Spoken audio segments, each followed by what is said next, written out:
Hello everyone. आज फिर से एक नई वीडियो में नए टॉपिक के साथ। तो वीडियो का टॉपिक आज है कि वस्तु विनिमय प्रणाली क्या होती है और उसकी क्या क्या हानियाँ होती है। मतलब वस्तु विनिमय जो प्रणाली उसमें क्या क्या कठिनाइयाँ होती हैं, हमें किन किन कठिनाइयों का सामना करना पड़ता है। तो सबसे पहले जनरल लैंग्वेज में आपको बताती हूँ कि वस्तु विनिमय प्रणाली क्या होती है। वस्तु विनिमय प्रणाली एक ऐसी प्रणाली होती है जिसमें वस्तु का मतलब जो वस्तु हम खरीदते या बेचते हैं उनके बदले हमें वस्तु ही मिलती है। यानी कि जैसे हम पैसे देकर कोई वस्तु खरीदते हैं तो वस्तु विनिमय प्रणाली में हम वस्तु देकर ही वस्तु खरीदते हैं। एक वस्तु देते हैं और दूसरा वस्तु लेते हैं, और दूसरा वस्तु लेते हैं तो दूसरे अपनी वस्तु है उसे देते हैं। मतलब पैसे की जगह उसमें वस्तु का ही आदान प्रदान किया जाता है। तो वस्तु विनिमय प्रणाली एक ऐसी प्रणाली है जिसमें वस्तु का विनिमय वस्तु से ही होता है। इस प्रणाली में मुद्रा का प्रयोग जो है वो विनिमय के माध्यम के रूप में नहीं होता।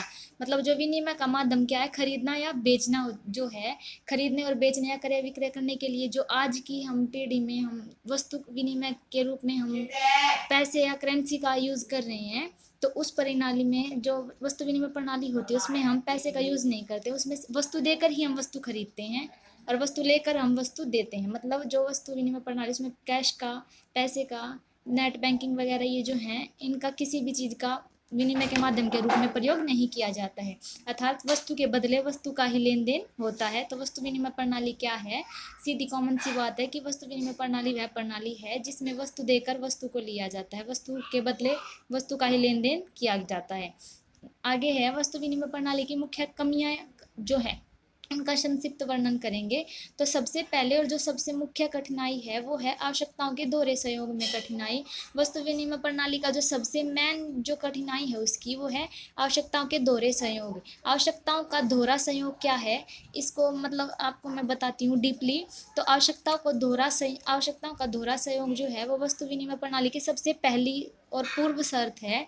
अर्थात किसी व्यक्ति जो एक व्यक्ति है, एक व्यक्ति की वस्तु दूसरे व्यक्ति की आवश्यकता होनी चाहिए, और जो दूसरा व्यक्ति है उसकी वस्तु पहले वाले की आवश्यकता होनी चाहिए। मतलब जैसे एक आप हो और एक मैं हूँ। मान लो मेरे को चने चाहिए हैं और आपको दाल की आवश्यकता है। मेरे पास जैसे मान लीजिए मेरे पास दाल है और आपको किस चीज़ की आवश्यकता है? आपको दाल की आवश्यकता है।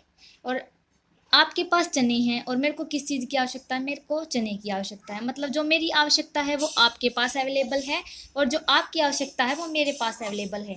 आपको चाहिए दाल, दाल मेरे पास है, और मेरे को चाहिए चने, चने आपके पास है। तो दोनों की आवश्यकताओं मतलब जो मेरी जो आवश्यकता है वो आपके पास अवेलेबल है और जो आपकी आवश्यकता है वो मेरे पास अवेलेबल है। तो मतलब एक दूसरे के साथ अगर हम वस्तु विनिमय का लेन देन करेंगे, वस्तु का लेन देन करेंगे, तो हमारे पास वो दोनों चीज़ अवेलेबल हैं। क्योंकि जो मुझे आवश्यक है वो जो मुझे जिसकी मुझे आवश्यकता वो आपके पास है, तो मैं अपने जो आपको दाल की आवश्यकता तो मैं आपको दाल देके जो मुझे चने की आवश्यकता है मैं आपसे चने ले सकती हूँ, जिससे कि हम दोनों की आवश्यकताएं पूरी हो जाएंगी।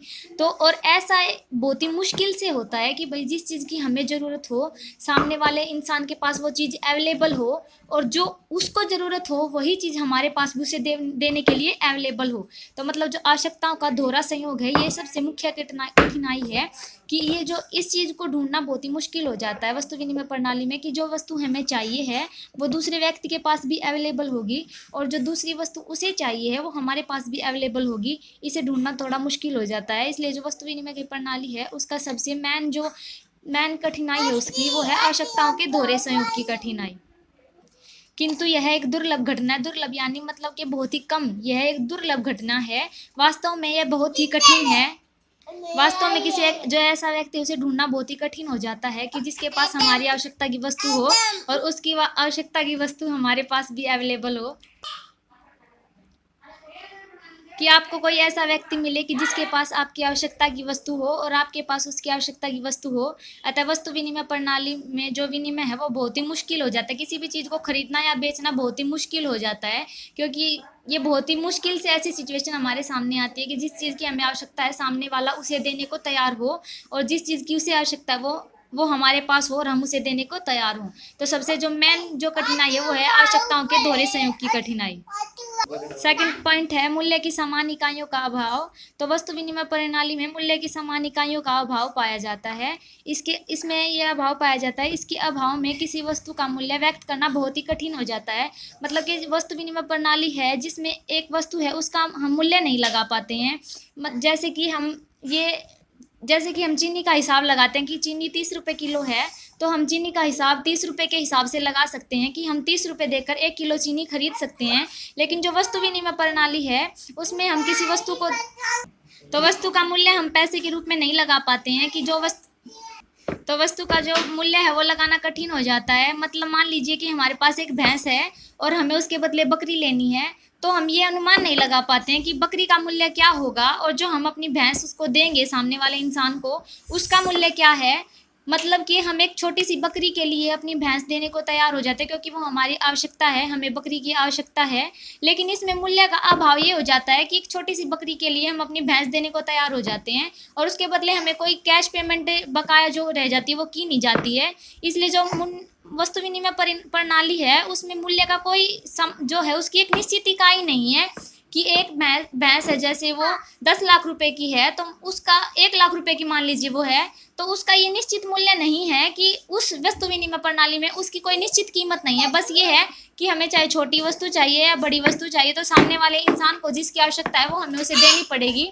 हमारे पास इससे अलग और कोई ऑप्शन नहीं होता है, क्योंकि वस्तु विनिमय प्रणाली में जो है वस्तु का उसकी एक निश्चित कीमत नहीं होती है, किसी भी मूल्य का एक समान इकाई का अभाव होता है वस्तु विनिमय प्रणाली में। आई होप आप लोग समझ पा रहे हैं। फिर भी अगर आपको कोई कन्फ्यूजन है तो आप मेरे को कमेंट कीजिएगा, मैं फिर से दोबारा आपको नई वीडियो में उसे समझाने की कोशिश करूंगी। एंड मेरे को कमेंट करके ये जरूर बताइएगा कि आपको मेरा पढ़ाया हुआ समझ आ रहा है या नहीं आ रहा है। मैं पढ़ाती हूँ, मैं इतनी कोशिशें करती हूँ, अगर आपको फिर भी समझ नहीं आता तो मेरी मेहनत है जो वो ख़राब है, इसलिए मेरे को बताइए आपकी जो भी कमी मैं उसको अपनी सुधारूँ। And thank you. चलो आगे शुरू करते हैं। स्थगित भुगतानों का अभाव। स्थगित भुगतान अब क्या होते हैं? स्थगित भुगतान मतलब वो होते हैं कि जिस भी पेमेंट को हम अभी न करके भविष्य के ऊपर छोड़ देते हैं। मतलब कि भाई हम ये कह दें कि इस चीज़ को हम अभी खरीदते हैं लेकिन इसकी पेमेंट है जो हम अभी नहीं करेंगे उसे हम इन फ्यूचर पेमेंट करेंगे, इसे हम स्थगित भुगतान कहते हैं। तो वस्तु विनिमय जो प्रणाली है उसमें स्थगित भुगतानों का अभाव होता है। अभाव यानी कमी, मतलब वस्तु विनिमय प्रणाली में स्थगित भुगतान नहीं होते हैं। चलो डीप से देखते हैं। भविष्य के लिए किए जाने वाले भुगतानों से अभिप्राय उन भुगतानों से है जिन्हें तत्काल न करके भविष्य के लिए स्थगित कर दिया जाता है। भविष्य के लिए जो किए जाने वाले भुगतान होते हैं, मतलब स्थगित भुगतान होते हैं, उनका अभिप्राय क्या है कि जिन्हें अभी न करके हम भविष्य के ऊपर छोड़ देते हैं कि इन फ्यूचर हम इसकी पेमेंट करेंगे, इन फ्यूचर हम इसका भुगतान करेंगे। एग्जाम्पल के तौर पर जैसे कि हम लोन लेते हैं, लोन हम एक बार ले लेते हैं, उसका भुगतान हम कब करते हैं? इन फ्यूचर हम उसका भुगतान करते हैं। अब हम किसी से भी कोई कर्ज लेते हैं तो उसका ब्याज हम आगे जाके भविष्य में उसे देते हैं। और मान लीजिए हम किसी के भी घर, किसी के भी कारखाने, किसी भी कंपनी में कोई मजदूरी करते हैं, पहले हम मजदूरी करते हैं, उसके बाद हमें जो है उसकी इनकम या जो हमारी मजदूरी हमारी है वो दी जाती है। किसी भी मकान में अगर हम रहते हैं तो पहले हम उसमें 1 महीना 2 महीना रहते हैं, रहने के बाद हम उस मकान का किराया देते हैं। तो ये क्या है? भविष्य में हम इसको स्थगित कर देते हैं कि पहले हम जो वस्तु है उसका उपभोग करेंगे, उसके बाद हम उसकी पेमेंट करेंगे भविष्य में। तो जो स्थगित भुगतानों का था भुगतानों का अभाव है वो वस्तु विनिमय प्रणाली है। वस्तु विनिमय प्रणाली में हम किसी भी वस्तु की पेमेंट फ्यूचर में नहीं कर सकते, उसे हम साथ साथ पे करना होता था। मान लीजिए हम किसी के घर मजदूरी करते हैं तो हमें जो भी चाहिए होता, तो अगर हम उसके घर मजदूरी करते हैं तो उसे जो भी हमें भुगतान करना होगा वो उसी टाइम हमें करेगा, उसे वो फ्यूचर के लिए नहीं छोड़ सकता कि वो फ्यूचर में हमें उसे दे देगा। तो स्थगित भुगतान का जो अभाव यानी कमी होती थी, बिल्कुल प्रतिबंध नहीं था उस पर। चलो अगला टॉपिक देखते हैं। नेक्स्ट पॉइंट है मूल्य के संचय की कठिनाई। संचय यानी इकट्ठा करना, मूल्य यानी धन। तो जो धन को इकट्ठा करना है तो जो वस्तु विनिमय प्रणाली थी उसमें जो धन को इकट्ठा करना है वो बहुत ही मुश्किल था, क्योंकि मान लीजिए कि हम पेमेंट कमाते हैं, जो भी हम काम करते हैं उसके बदले हमें जो पेमेंट मिलती है, मान लीजिए हमें 10,000 रुपये मिलते हैं तो हम उसमें से 5,000 रुपये खर्च कर लेते हैं और 5,000 जो हमारे पैसे हैं उन्हें हम भविष्य के लिए स्टॉक कर लेते हैं कि हमें इन फ्यूचर जब भी कभी ज़रूरत होगी तो हम उस पैसे का यूज़ कर लेंगे, उसका यूटिलाइज कर लेंगे। लेकिन जो वस्तु विनिमय प्रणाली थी उसमें ये पॉसिबल नहीं था, क्योंकि मान लीजिए हमारे पास भेड़ बकरियां हैं, भैंसें हैं, अनाज है, और मान लीजिए हमारे पास सब्जियां हैं, तो जितनी भी हैं हम उसे उन्हें हम स्टॉक नहीं कर सकते थे। मान लीजिए प्याज है, अनाज है, इसको हम कितने दिन तक स्टॉक कर सकते हैं? ज़्यादा से ज़्यादा अनाज है 1 साल, 2 साल, 3 साल, ज़्यादा ये तो है नहीं कि हम उसे 40-50 साल तक स्टॉक कर सकते हैं। या फिर हम भैंस जो हमारे पास है, जो मान लीजिए 100-50 हमारे पास भैंस है, उन्हें हम 1 साल सॉरी 10 साल 12 साल तक स्टॉक करके रखेंगे उन्हें, कि वो सेफ रहेंगी और इन फ्यूचर हमारी ज़रूरत में हमारी हेल्प करेंगी। तो जो वस्तु विनिमय प्रणाली थी उसमें पैसे नहीं होते थे, और कैश एक ऐसी चीज़ है जिसे हम सालों साल तक सेव करके रख सकते हैं, उसका कुछ बिगड़ने वाला नहीं है और हम उसे जब भी ज़रूरत पड़े उसे यूज़ कर सकते हैं। लेकिन वस्तु विनिमय प्रणाली में पॉसिबल नहीं था, क्योंकि वस्तु विनिमय प्रणाली में मुद्रा ही नहीं होती थी, सिर्फ वस्तुएं होती थी। वस्तुओं का हम ज़्यादा मन चाहे एज तक उसका स्टॉक नहीं कर सकते, इसलिए जो मूल्य का संचय यानी धन का संचय था वो भी वस्तु विनिमय प्रणाली की मुख्य कठिनाई है। अगला है मूल्य के हस्तांतरण में कठिनाई। हस्तांतरण का क्या अर्थ होता है? एक स्थान से दूसरे स्थान पर, मतलब एक हाथ से दूसरे हाथ में ले जाना। हस्तांतरण यानी कि उसका स्थान परिवर्तित करना। तो मूल्य के हस्तांतरण में कठिनाई यानी धन के हस्तांतरण में कठिनाई। तो वस्तु विनिमय प्रणाली में वस्तुओं के मूल्य का हस्तांतरण करना बहुत ही कठिन है। वो किस प्रकार कठिन है? क्योंकि वस्तु विनिमय प्रणाली में जो मुद्रा, बैंक खाते, चेक और ड्राफ्ट आदि का अभाव होता था। अब मान लीजिए हमें अपनी जो मुद्रा है वो किसी के सॉरी हमारी जो कैपेसिटी है, हमारा जो उपयोग करने की जो हमारी क्षमता है वो किसी भी तरह से है वस्तु विनिमय प्रणाली में। अगर मान लीजिए हमारे पास क्या होता था, पहले कैश नहीं होता था, यही होते थे जिनके पास जमीन, उनके पास अनाज है, उनके पास फल सब्जियां हैं। मान लीजिए हमारा कोई खुद का, हम कपड़ा बनाते हैं तो हमारे पास कपड़े हैं, कपड़े दो और भैया अनाज ले लो, अनाज दो और कपड़े ले लो, ऐसा ही होता था। लेकिन अब ये है कि भाई अब हमारे पास कैश होता है। किसी को भी मान लीजिए वस्तु विनिमय प्रणाली में हम किसी की भी हेल्प ऐसे कैश दे के नहीं कर सकते। मान लीजिए अब क्या है, अब मान लीजिए अचानक से हम कहीं चालान पे ही रोक लिया गया, हमें कहीं चालान कटने लग गया और हमारे पास कैश नहीं है, हमारी जेब खाली है, तो अचानक पता है क्या बोलते हैं यार दोस्त सभी, अचानक से एकदम फ़ोन करते हैं, यहाँ पे मैं खड़ा हूँ भाई, मुश्किल हो गई है, फटाफट गूगल पे कर दे, फटाफट फ़ोन पे कर दे, पेमेंट कर दे, पेटीएम कर दे।